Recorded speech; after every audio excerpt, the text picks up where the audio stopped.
We are live. I'm Tim Gosnell. Welcome to the channel. This is Lunch Money, the show where we talk about personal finance, money, budgeting, all that sort of stuff. Tuesdays at noon. Thanks for joining us. I'm here with my co-host and aunt, Melissa. Hello. So today's topic is my favorite strategy to avoid going into debt. There are lots of strategies that we use to avoid going into debt, but this one is one of my favorites. It's your favorite. It's my favorite. It's one of the most underestimated. Like I think if people just heard it, they would be like, "What?" I really like it. Listen, I'm here for this. I'm here for it. So, but first, let's visit a little bit. We weren't here last week. We were not. We were not here. Where were we, Melissa? We were covered. Melissa was, and Tim were making picky pads as fast as we could. Yeah. Yes, and Melissa didn't want me to miss. She was looking really out for you guys. She was looking out for me, and she wanted. Yeah. But every free week, she had a video go viral, and we kind of partnered together on her business, Picky Polly, and she sells. We've talked about our spiker rolls that I 3D print, and then she sells picky pads, which are these silicone pads with beads in them. The silicone pads went viral. Yeah, and that went viral, and it was a busy week. It was busy. Week. So I was helping her with that. So thanks for being without us. Thanks for giving us the week off. Thanks, boss. Thanks, boss. Okay. So that's where we were. That's really all I have to visit about. Okay. School's back in. School's going good. Anything new with you? Sarah's doing well on her treatment. Sarah's doing. We're going to be in New York next week, so we probably won't be live. Okay. We won't be live next week. Sorry, guys. But she's doing good. Going to do scans, all that kind of stuff. So, yep. So let's just jump on into the topic. Let's do it. My favorite strategy to avoid going into debt. Now, first off, I'm not like the Godfather. The Godfather, Dave Ramsey, is no debt ever. He makes an exception on the mortgage, but he still doesn't like that.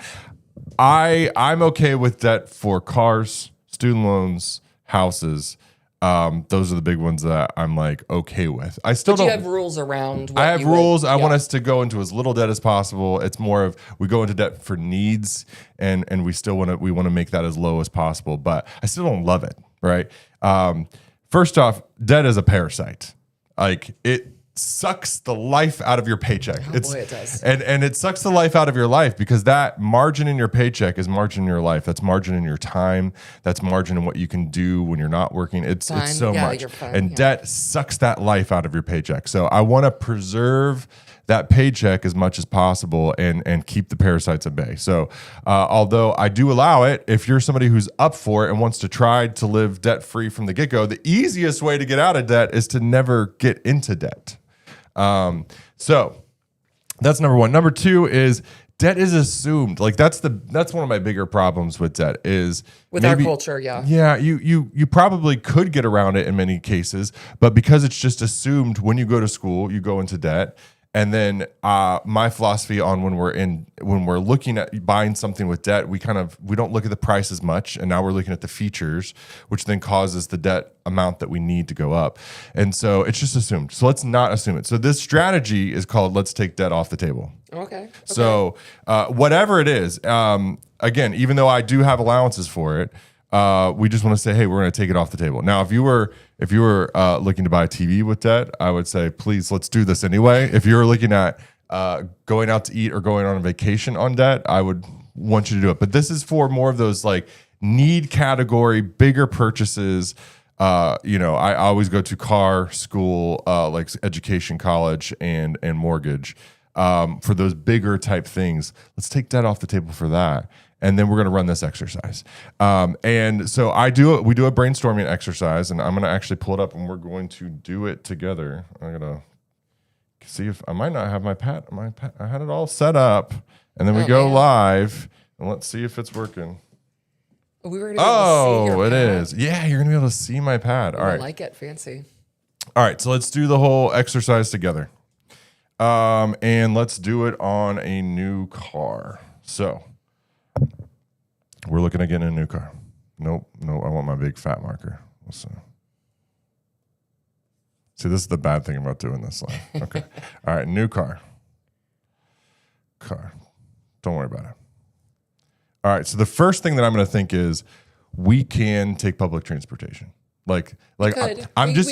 Hold on. All right. So here, Because- you've just brought up the first rule. Sorry. The first Sorry rule about of that. brainstorming and the first rule of this is there are no bad ideas. No bad ideas. And the point of brainstorming is not to come up with a good idea, which that to is the stretch your- ultimate goal. Stretch your mind, get you out of a box. Is to come up with as many ideas. Okay, all right. Because if good ideas are a percentage of ideas, right? The more ideas we come up with, There's going to be a good one in there. the more likely we are. Now, here's the other thing with we're going to put public transportation down, and we're not going to critique anymore. That's the fundamental rule of brainstorming. Okay.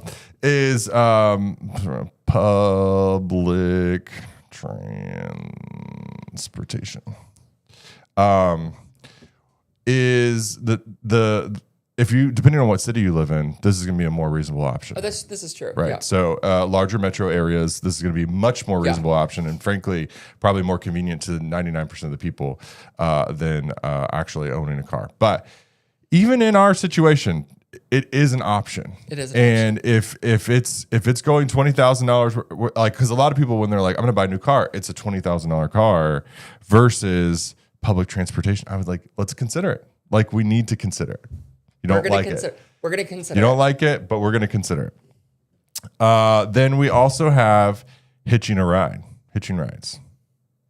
So that would be like to work, seeing if you can have like a carpool buddy. Yeah, absolutely. And this sounds inconvenient, and it is inconvenient, but also is not having all of your paycheck to spend and save for other things. And what I like about this is, like, a lot of times when you're going to some place, there's a lot of other people already going to that place, and you probably already have people you know or even friends with that are going who wouldn't mind giving you a ride. It's not that big of a deal. It just takes some planning and those sorts of things. So hitching rides. Then we have this is, again, we're not going to critique these. These are just options. We have things like Uber. I'm gonna put Uber, but what we mean is just rideshare, taxi, any of that kind of stuff. So it's kind of like public transportation would be stuff that's subsidized by the government, run by the government, and there's going to be stuff that's A little bit more expensive, but a little bit more convenient. More convenient, You don't have to ride on a bus absolutely. for 3 So hours. exactly. So we have Uber. What other options do we have? We could, Biking? yeah. All right, walking, moped, walking, like a biking, cheap- yeah. walking, biking. Again, depends on the city where we're at. Having a non-electric bike is, you have to be an athlete. Yes, And because it's very hilly. We live in the city of Seven Hills. So. Yeah, very hilly, and you're going to be sweaty. Yes, depending you on the time of year. So, but again, we're getting down all the options, because depending on where you work or where you're going on a regular basis and where your living situation is in reference to that may be more reasonable or not. Yeah, and you also could do a combination of these. Do you know what I mean? Yeah. Like when you can bike, you bike. Yeah. When you can hitch a ride, you can. When you can't, you do Uber. When you can't afford that, you do public transportation. All right, so we're going to put down rent a car, which is most likely not going to be that financially makes sense. But I'm put that down, and then I'm going to put borrow/rent. Borrow. And so this is from a friend or family member who has an extra car.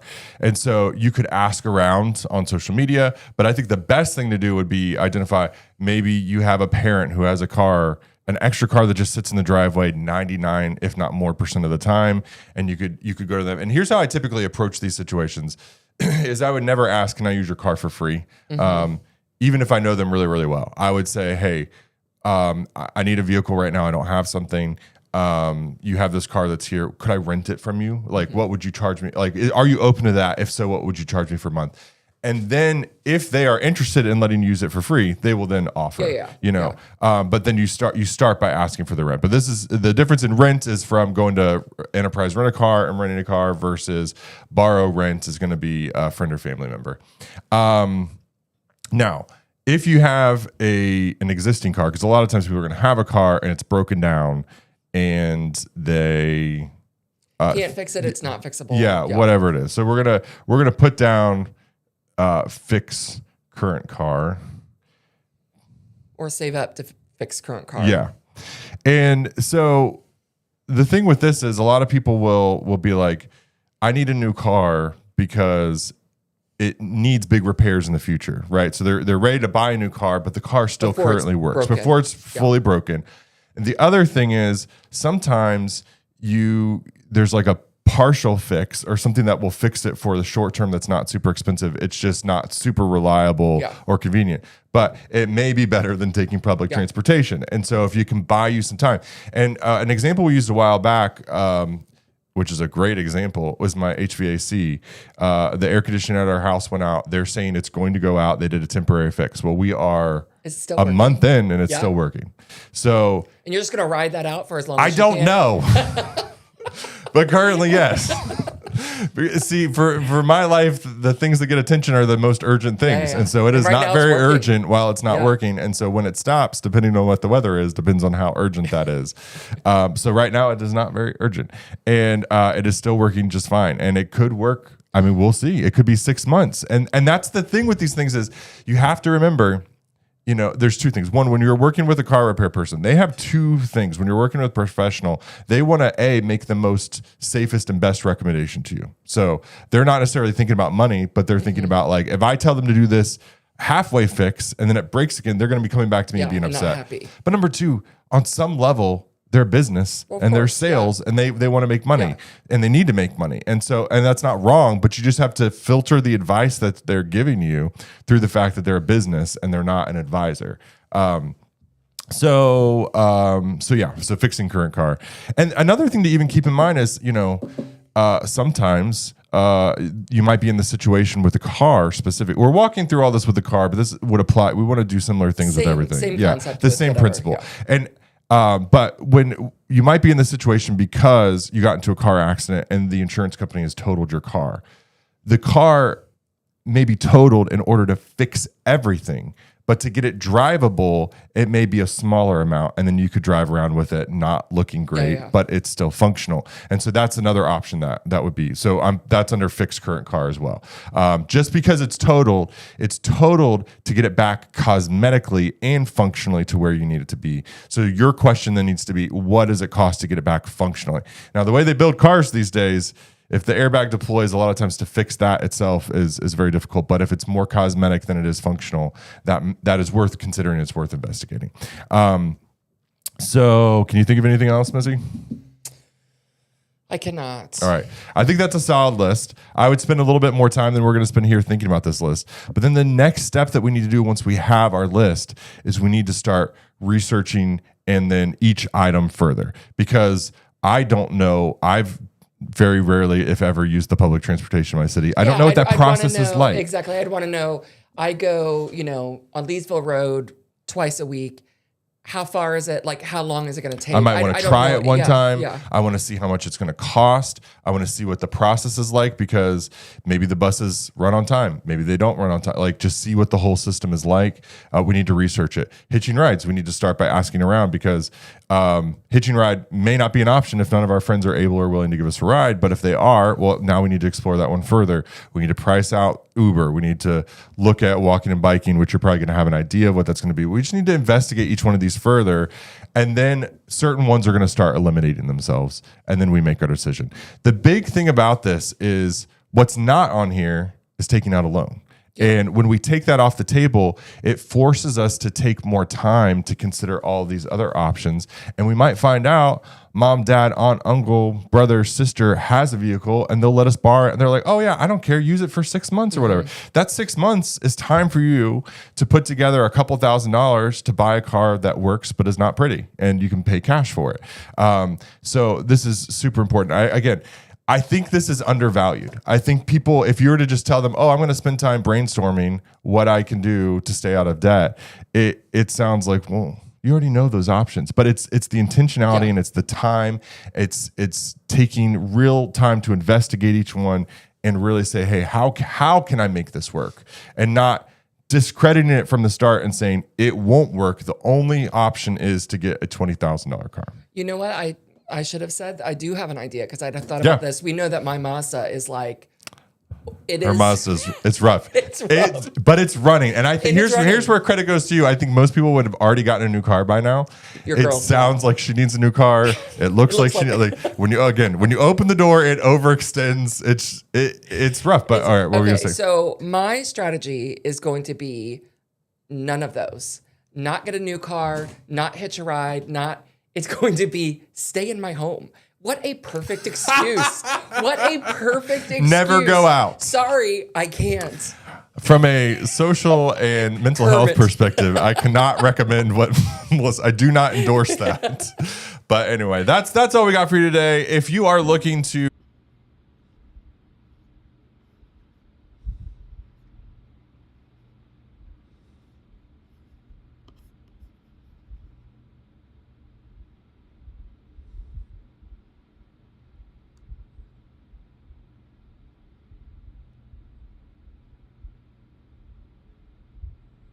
Gosnell.com and you can download that, and we'll see you next week here on actually we won't see you next week. We'll see you the week after next here on the channel. Bye-bye.